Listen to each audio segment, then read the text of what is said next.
Una buena costumbre de enseñar.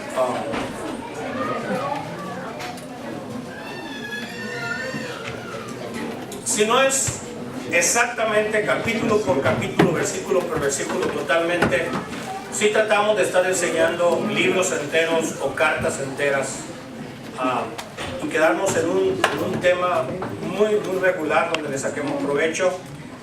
Y durante los años de vida de Pan de Vida hemos estudiado evangelios, hemos estudiado cartas, hemos estudiado salmos, hemos estudiado muchos libros de la Biblia, y ahora le toca el turno a Primera de Corintios.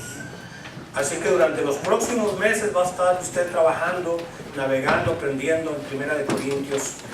Y al igual que el resto de la Escritura, dice su palabra, Dios mismo dice que su palabra es útil. Y Primera de Corintios es útil también. Toda la Escritura es inspirada por Dios y útil para enseñar, para corregir, para redarguir, para instruir en justicia, con el fino propósito de que el hombre de Dios sea perfecto,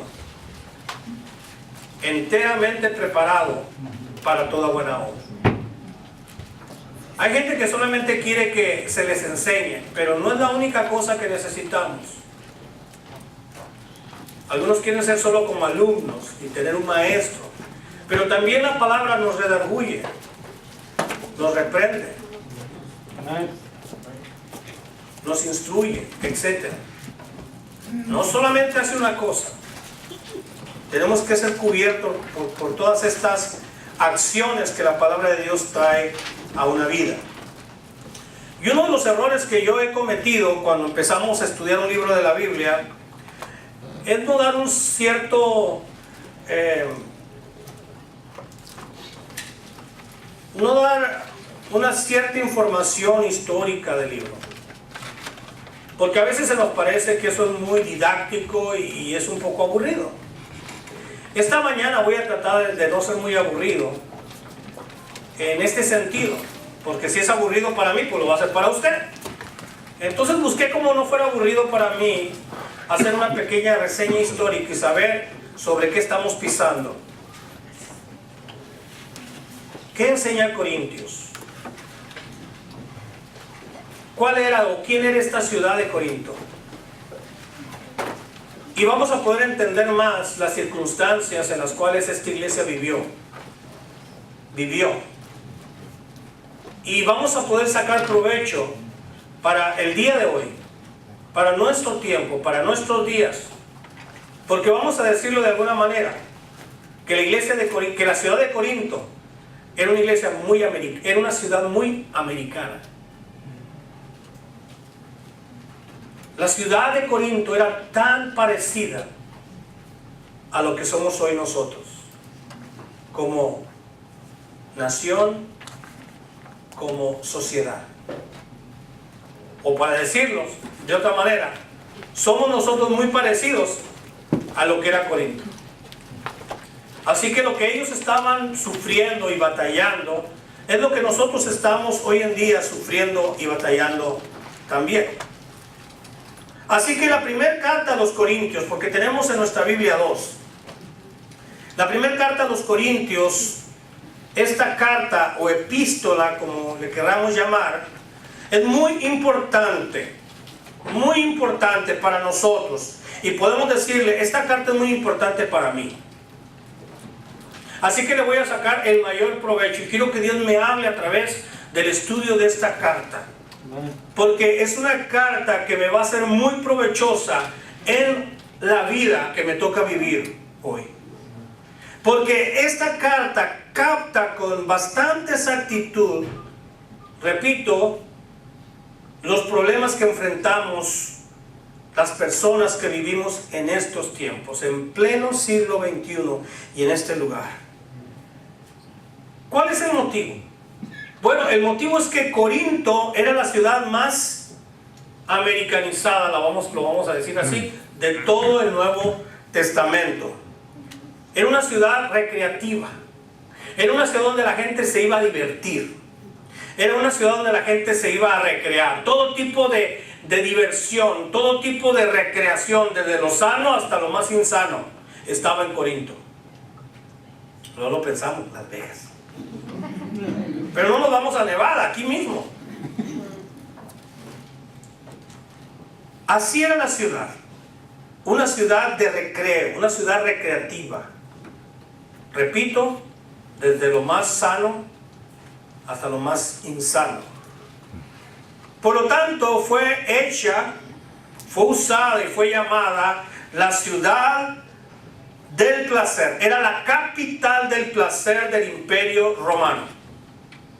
Su capital del placer era Corinto. Y estas condiciones, mis hermanos, estas condiciones que tenía la ciudad, esta vida, este tipo de vida que tenía esta ciudad, es muy semejante, o era muy semejante, a las condiciones en las que nosotros vivimos. Muy semejante. O para decirlo de otra manera, las condiciones en las que vivimos actualmente son las condiciones en las que vivían los hermanos de Corinto. Oremos. Señor, y entendiendo esto, tú nos dejaste en tu palabra, en tu Biblia, esta carta para provecho, para provocar en nuestra vida un cambio y para hacernos ver el tema más importante que en esta carta existe y que hoy vamos a poder recordarlo o descubrirlo. Porque aunque hay muchos temas y asuntos duros, difíciles, sensibles en esta carta, hay un tema, hay algo que tú de tu corazón les quisiste dar a Corinto y también nos las quieres dar hoy a nosotros. Y que seamos entendidos, que tengamos un corazón, una mente abierta a que tu palabra nos toque y nos mueva para bien. Te lo pedimos en el nombre poderoso de Jesús, el Señor, el Salvador de Corinto y el nuestro. En Cristo te lo pedimos. Amén. Corinto era una ciudad hermosa. Hermosa. Y era una ciudad de palmeras altas. Nosotros aquí tenemos bastantes, ¿verdad? Aunque no somos una ciudad tropical ni nada por el estilo, pero era una ciudad de enormes palmeras. Tenía también hermosos edificios, como los edificios griegos. Hermosos edificios. Y una vez más pensando, imagínate el centro del placer de todo el Imperio Romano. Los romanos eran gente que buscaba mucho el placer, especialmente el placer físico. Comelones. Por eso dice el dicho, ay, come como romano, ¿verdad? Quiere decir que come mucho, a dos manos, boca falta, estómago para comer como un romano. Pero también había otros muchos placeres en los cuales los romanos gustaban y los griegos gustaban. Y esto se experimentaba tanto en esta hermosa ciudad, el centro del placer del imperio. Entonces podemos decir que esta ciudad se dedicaba a dos cosas. Cada ciudad se dedica a algo, cada pueblo se dedica a algo. Esta ciudad se dedicaba a dos cosas fundamentales. La primera, la búsqueda del placer. Su gente y sus visitantes venían ahí buscando el placer. Otra vez, Las Vegas y algunos otros lugares. A eso iban, buscando el placer, especialmente en pasiones, en sus pasiones, y específicamente en pasiones sexuales. Y la otra cosa que parecía un contraste, se dedicaba al aspecto de la sabiduría humana, a la filosofía. Al hablar, al hablar, al hablar, al hablar, y al hablar, y al hablar con sabiduría. A eso se dedicaba. Así que ahí estaba toda la crema innata de la sabiduría. Ahí reposaban los pensadores y los pensamientos de los grandes pensadores en Corinto. Era una ciudad griega y a sus habitantes les encantaba la filosofía, y Pablo le llamó en su carta que esto era el dedicarse a la sabiduría de las palabras. No solamente palabras, sabiduría de palabras. Era la inclinación de esta ciudad. Placer y sabiduría. Así que estas dos fuerzas, que no siempre se conjugan, algunos buscan el placer y no buscan la sabiduría. Otros buscan la sabiduría y no buscan mucho el placer. Así que había para el uno y había para el otro. Y muy pocos conectaban ambas cosas. Estas dos fuerzas eran tan activas en esta ciudad. Y en medio de este ambiente tenía que vivir esa iglesia que Dios había levantado ahí a través del ministerio, especialmente del apóstol Pablo. Esa iglesia tenía que vivir en esa ciudad, con esas fuerzas activas tremendamente. Y estas eran el intelectualismo por un lado y el sensualismo por el otro. Y la iglesia en medio de todo esto. Hablando de sensualismo, ellos adoraban a la diosa del sexo. Esa era su diosa. Su principal deidad era la diosa del sexo. Así que de ahí que tenemos que repetir esto. Se parece mucho a las condiciones que hoy nuestra vida corre. Si hay una deidad, si hay un Dios por el cual tantas y tantas personas corren hoy en día, es sobre el Dios sexo.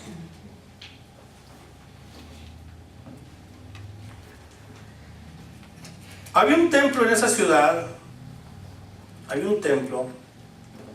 que estaba dedicado a la diosa griega Afrodita. Y parte de la adoración a esa diosa griega es que ellos celebraban algunas celebraciones religiosas. Ellos celebraban algunas ciertas ceremonias religiosas en las que existía el elemento de relaciones sexuales.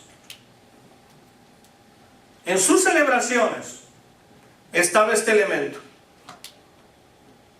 Por lo tanto, ellos no tenían sacerdotes, sino tenían sacerdotisas. Y esas sacerdotisas del templo eran en realidad prostitutas. Y estas prostitutas existían en esa ciudad, en ese templo, dedicadas a sus celebraciones religiosas, aproximadamente 10,000 mujeres. Sin hablar de las que trabajaban por su parte, ¿verdad? Las independientes. 10,000 sacerdotisas para atender a los locales y a los visitantes. Imagínate eso. Es como llenar un estadio pequeño. No, ni tan pequeño. Estas 10,000 prostitutas estaban relacionados con la actividad del templo. Así que si encontramos que solamente había 10,000 sacerdotisas dedicadas a esto en relación al templo, puedes imaginarte, podemos imaginarnos entonces que esta ciudad estaba totalmente y abiertamente dedicada a las actividades pecaminosas. Abiertamente, cualquiera tenía un pariente, un vecino o alguien en su casa dedicado a esto. Era tan normal, era tan común estas prácticas pecaminosas que ellos lo vivían y lo veían como algo completamente normal y totalmente apropiado a la vida de Corinto. Era lo más normal, era lo usual. Nadie se escandalizaba, nadie gritaba, nadie se quejaba de esto porque era absolutamente normal la vida de esta ciudad. Y como era tan normal, ya la gente no le prestaba mucha atención. Es normal. Como hoy estamos sufriendo cosas que hace unos cuantos años no eran nada normales. Y unos cuantos años después, la gente lo ve como algo normal. Es parte ya de la vida de nuestra sociedad. Y la actividad de estas 10,000 mujeres y todos los demás era algo totalmente normal, algo que nadie se tenía que escandalizar ni ponerle mucha atención. Ahora volvamos a nuestro momento, volvamos a nuestro tiempo, a nuestra realidad, y tenemos que saber si estamos convencidos o no estamos convencidos de que estamos viviendo en las mismas condiciones sensuales que vivían los de Corinto. Viviendo de alguna manera en la misma sensualidad y el mismo desenfreno al cual estamos caminando. Y estamos de alguna manera practicando lo mismo que esta ciudad practicaba, que era la adoración del sexo.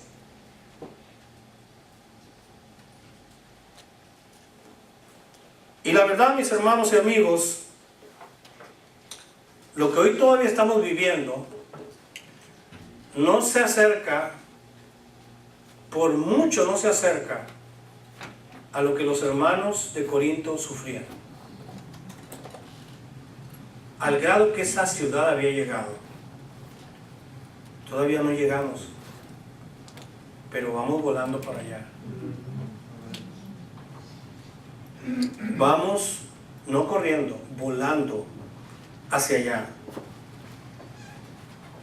Y entre las adoraciones, las inclinaciones más grandes que el hombre tiene, y el decaimiento moral y espiritual al cual más el hombre puede llegar, es al desenfreno sensual o sexual. Y vamos corriendo hacia allá. Y si no me crees, si no crees lo que está pasando en América y en el mundo entero, y si no piensas que lo que estaba pasando en Corinto se parece a lo que estaba pasando en nuestros días, tengo datos aquí que quiero compartir contigo. Hice un examen muy serio, vi las fuentes de estos datos, porque de repente uno repite cosas que no son muy ciertas, que no son muy exactas, ¿verdad?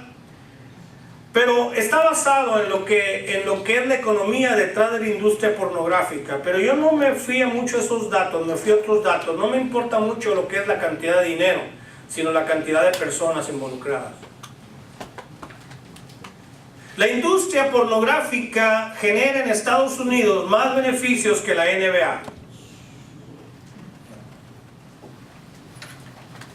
O que los estadounidenses gastan más dinero en los shows de strippers que en los cines, teatros de Broadway, Off-Broadway y regionales, y que en los espectáculos de ópera, jazz, música clásica, etcétera, etcétera, etcétera, etcétera. Todos estos juntos, el ciudadano estadounidense gasta muchísimo menos en eso que en los shows de strippers. La pornografía es una de las industrias que más dinero mueve en el mundo. Y aquí hay algunos datos interesantes. La palabra sex La palabra sex es el tópico más buscado en los buscadores de internet. La palabra que más se busca en un buscador es sex. Hay 68 millones de búsquedas referente al sexo por día en los buscadores.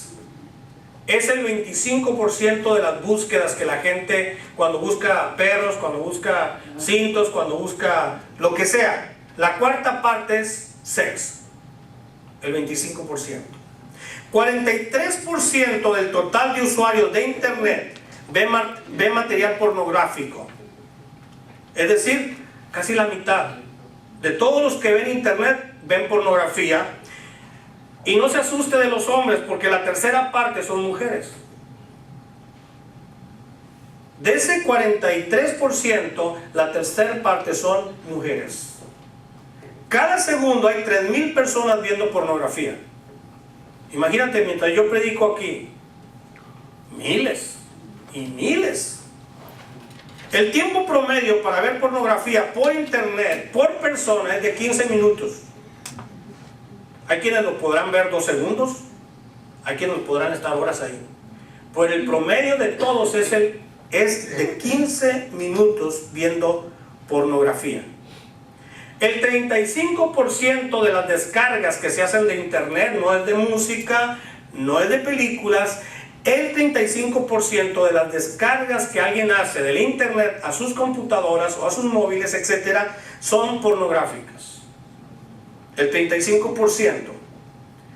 10% de los que ven pornografía admiten que son adictos. El 10%. Y la industria pornográfica a nivel mundial genera ganancias de 97 billones de dólares por año. 97 miles de millones de dólares. Los que más consumen en pornografía son China, Corea del Sur y Japón, el 28, el 27 y el 21%, y Estados Unidos con 14% representa el cuarto lugar. Los estadounidenses, que esos estamos incluidos nosotros en ese grupo, gastan 13.6 billones de dólares en pornografía por año. El 90% de las películas pornográficas del mundo se producen en California, en San Fernando Valley. Ahí se produce el 90% de todas las películas pornográficas, y esto equivale a que San Fernando produce 20,000 películas pornográficas por año. Imagínate entonces cuántos centros para producir películas existen en esta ciudad o en este valle. ¿Se parece nuestra sociedad a Corinto? Se parece mucho. Y vivimos aquí. Entonces, cuando estemos estudiando, hermanos, este libro y veamos las situaciones que esta iglesia vivía y el reto que tenía por delante, tenemos que pensar y tenemos que ser sensibles y ver que es nuestra propia realidad presente, nuestra propia realidad. Además, la segunda parte, estos hermanos siempre estaban expuestos a tantas enseñanzas y doctrinas, dogmas e ideas de aquellos que seguían a los grandes filósofos como Sócrates, como Platón, como Aristóteles, que esta ciudad había heredado a esos pensadores de la era de oro de Grecia. La mayoría de sus seguidores se concentraban en esta ciudad, Corinto. Y como en todas las ciudades griegas, ellos tenían muchas plazas. Y tenían muchas plazas, no tanto parques, sino muchas plazas, porque en esas plazas se reunían a hablar y hablar y hablar, y la gente se amontonaba a oírlos, y tenían sus pensadores y tenían sus predicadores preferidos, y donde estaba alguno de ellos preferido, ahí se reunían las multitudes para escucharlos. Mientras unos estaban con las sacerdotisas Otros estaban en las plazas escuchando tanta filosofía, tanta doctrina, tanto dogma, tanta idea de los hombres en esa ciudad. Fue en esta ciudad donde llegó Pablo. Y vamos a ir al capítulo 18 del libro de Hechos. Esa historia está ahí en el capítulo 18 porque Pablo salió de Atenas. El capítulo 17 nos narra qué fue lo que sucedió en Atenas, otra ciudad griega, y llega a Corinto. Y nos dice el capítulo 18, después de estas cosas, de esas cosas que sucedieron en Atenas, dice el capítulo 18, después de estas cosas, hubo un mensaje ahí que está previo al capítulo 18 de parte de Pablo. Pablo salió de Atenas y fue a Corinto y halló a un judío llamado Aquila, natural de Ponto, recién venido de Italia, con Priscila su mujer. Por cuanto Claudio había mandado que todos los judíos salieran de Roma, fue a ellos. Y como era del mismo oficio, se quedó con ellos y trabajaban juntos, pues el oficio de ellos era hacer tiendas. Y discutía en la sinagoga todos los días de reposo y persuadía a judíos y a griegos. Y cuando Silas y Timoteo vinieron de Macedonia, Pablo estaba entregado por entero a la predicación de la palabra, testificando a los judíos que Jesús era el Cristo. Pero poniéndose y blasfemando esto, les dijo, sacudiéndose los vestidos, vuestra sangre sea sobre vuestra propia cabeza, yo limpio, desde ahora me iré a los gentiles. Y saliendo de allí, se fue a la casa de uno llamado Justo, temeroso de Dios, la cual estaba junto a la sinagoga. Y Crispo, el principal de la sinagoga, creyó en el Señor con toda su casa, y muchos de los corintios, oyendo, creían y eran bautizados. Entonces el Señor dijo a Pablo en visión de noche, no temas, sino habla y no calles, porque yo estoy contigo y ninguno pondrá sobre ti la mano para hacerte mal, porque yo tengo mucho pueblo en esta ciudad. Y se detuvo allí 1 año y 6 meses enseñándoles la palabra de Dios. Así que en uno de sus 2 viajes misioneros funda la iglesia en la ciudad de Corinto. Vemos toda esta narración. Después de Atenas,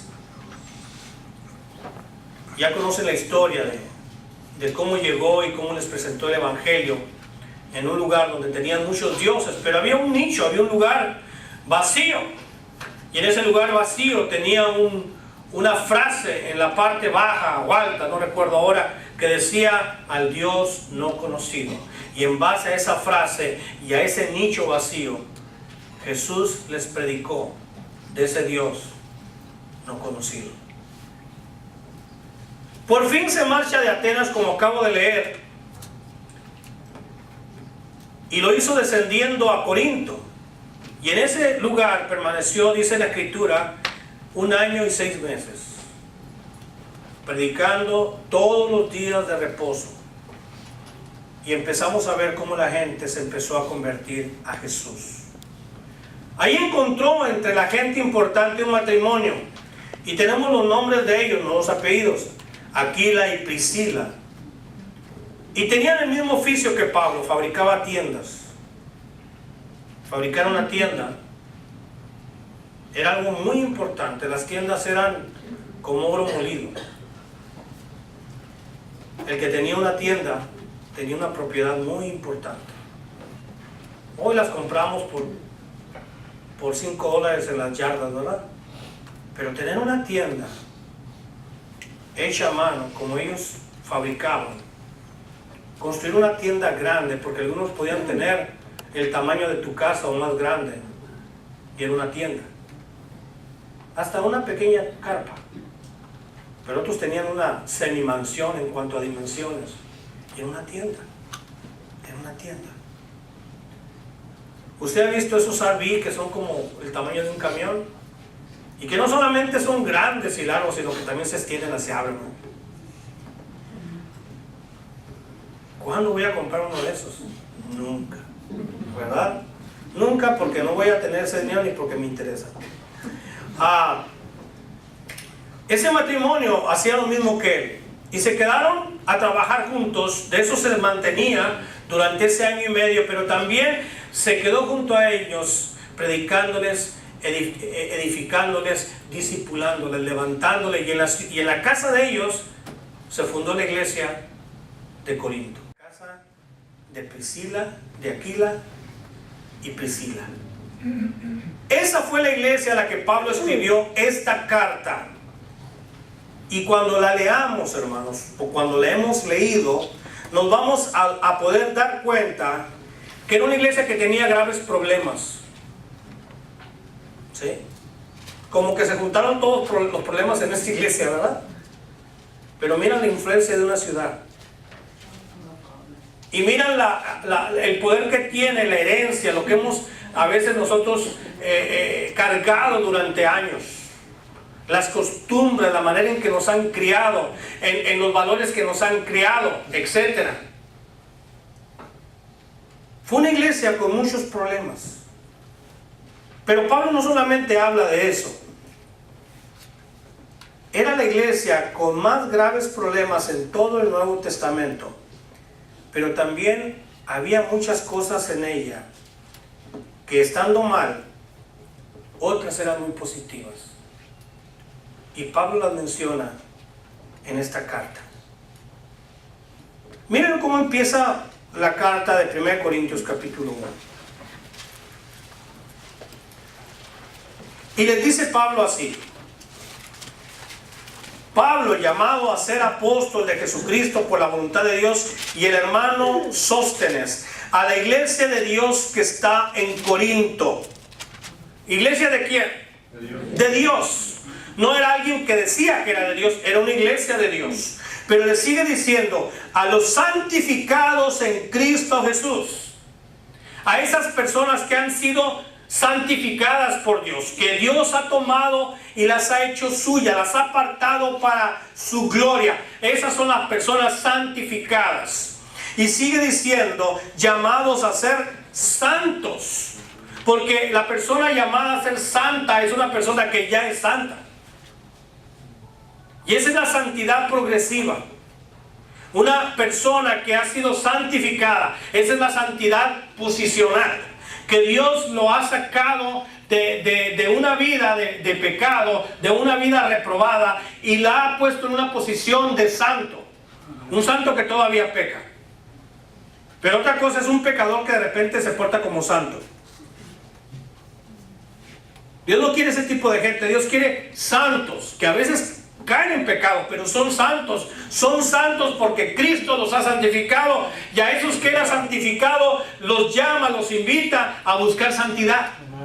Esa es la santidad progresiva.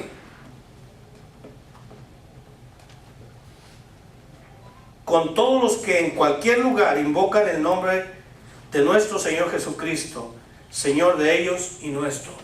Así que de alguna manera, mientras está diciendo estas cosas, mientras escribe a Corinto estas cosas, de alguna manera nos incluye a nosotros. De alguna manera. A través del tiempo y el espacio dice: a estos llamados a ser santos junto con todos los que en cualquier lugar invocan el nombre de nuestro Señor Jesucristo, Señor de ellos, de los corintios, y Señor nuestro. Y Señor nuestro. Así que empieza hablando bien, empieza bien Pablo, y para comenzar les llama santos. Y dice que es la iglesia de Dios que está en Corinto. A esos santificados en Cristo Jesús y llamados a ser santos. Y repito, y también nos incluye a nosotros. Y les declara: gracia y paz a vosotros, de Dios nuestro Padre y del Señor Jesucristo. Dios no llega en son de guerra a sus hijos. Dios llega en son de paz. Amén. Dios no llega en un caballo brioso, porque el caballo brioso era para la batalla. Los reyes salían en un caballo a la batalla, pero salían montados en un burro para manifestar paz. Por eso Jesús no llegó a Jerusalén en un caballo, llegó en un burro, porque llegó la paz. Llegó la paz. Y Dios, cuando viene a nosotros a hablarnos, nos dice que somos santos por Él y que nos está llamando a la santidad. Nos hace recordar que somos suyos para siempre, suyos, pero viene en son de paz. Amén. Y en son de gracia, para darnos lo que no nos merecemos. Y esta iglesia, con tantos problemas, necesitaba gracia y paz. Gracia y paz. Y termino diciendo que luego el apóstol habla de algunas cosas que hacen que estas personas fueran cristianas, que los mostraban como verdaderos cristianos. Empieza a hablar de los temas importantes de la fe cristiana, porque ellos eran cristianos. Y los temas importantes de la fe cristiana hay que enseñarlas, hay que recordarlas a los cristianos. Son sus cosas, son las cosas de su vida, son las cosas que pertenecen a ellos.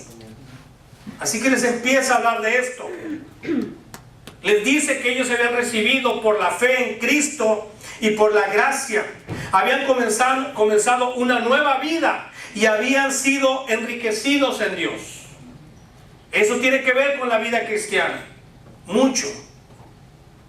También habla de que hay motivos para alabar a la iglesia. Y en los primeros versículos vemos de esto.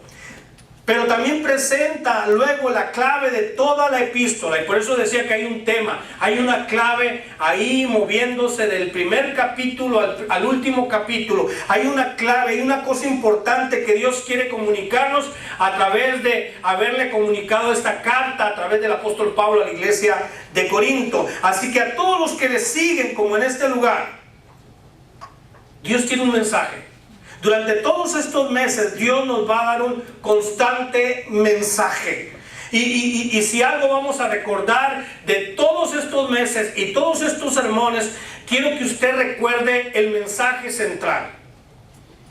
Que eso no se le olvide.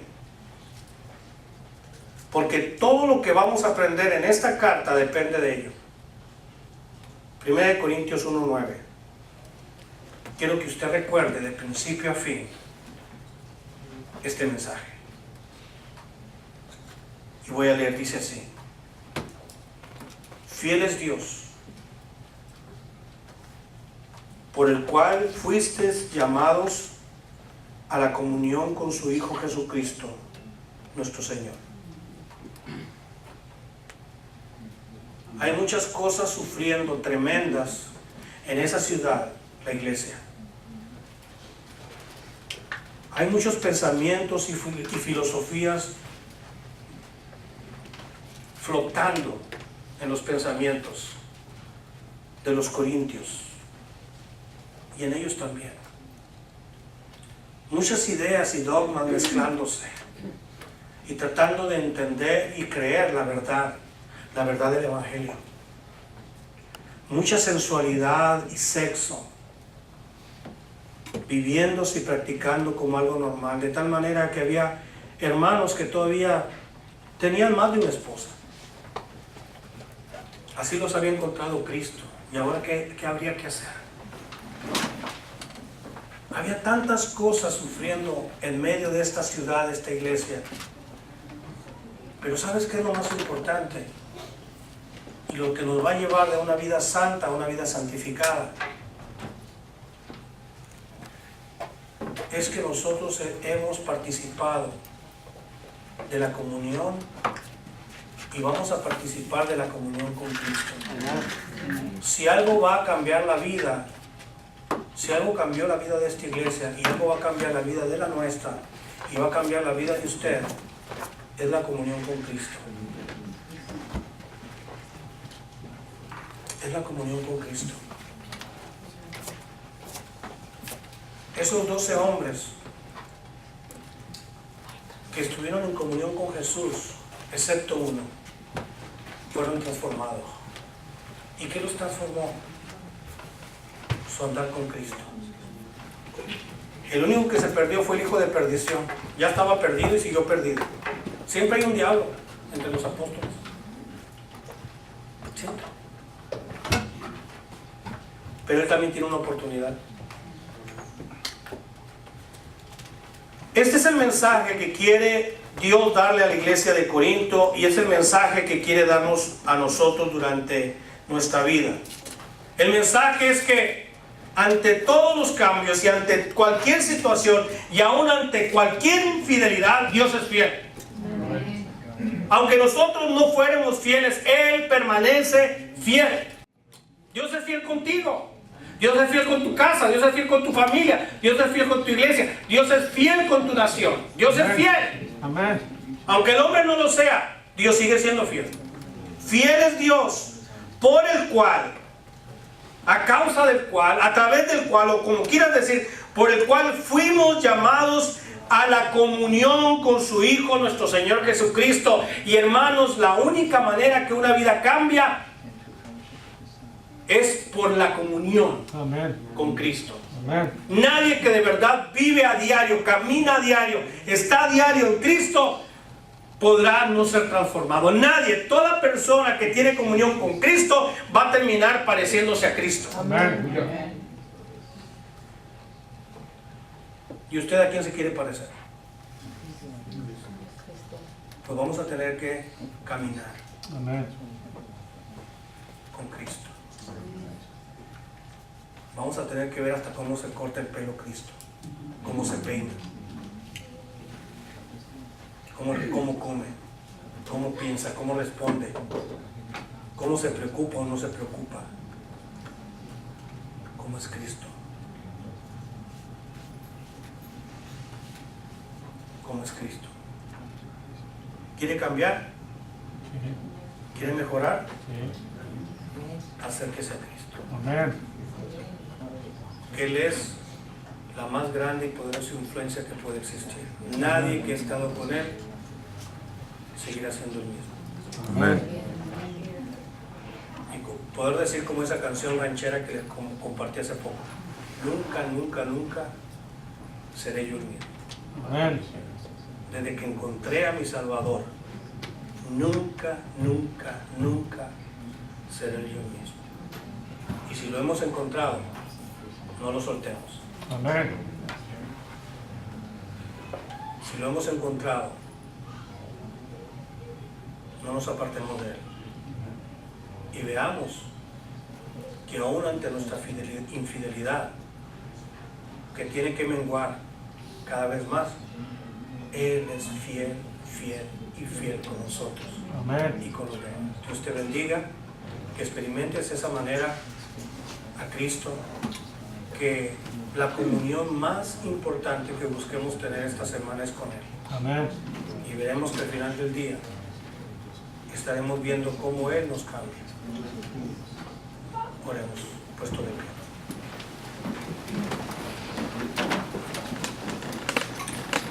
Padre Celestial, te agradecemos tu palabra. Te agradecemos, Señor, que a través del apóstol tú hayas inspirado esta carta para tocar la vida de una iglesia tan golpeada, tan lastimada como fue la iglesia de Corinto. Una iglesia sufriendo en medio de una ciudad que, como bien lo dijimos, era el centro de la perversión, era el centro de la sensualidad, era la capital del placer del mundo romano. Nosotros no estamos en Corinto, pero estamos en una sociedad muy parecida, que vuela a vivir como vivía Corinto. Y durante este caminar, Señor, el resto de nuestros días, de nuestra vida aquí, Mientras el mundo y mientras la sociedad camina de mal en peor, engañando y siendo engañados, podemos recordar que tú tienes un plan diferente para el justo. Y mientras el mundo va de mal en peor, la senda del justo es como la luz de la aurora, que va en aumento hasta que el día es perfecto. Y la única manera de ser así, de llegar a ese punto en la vida,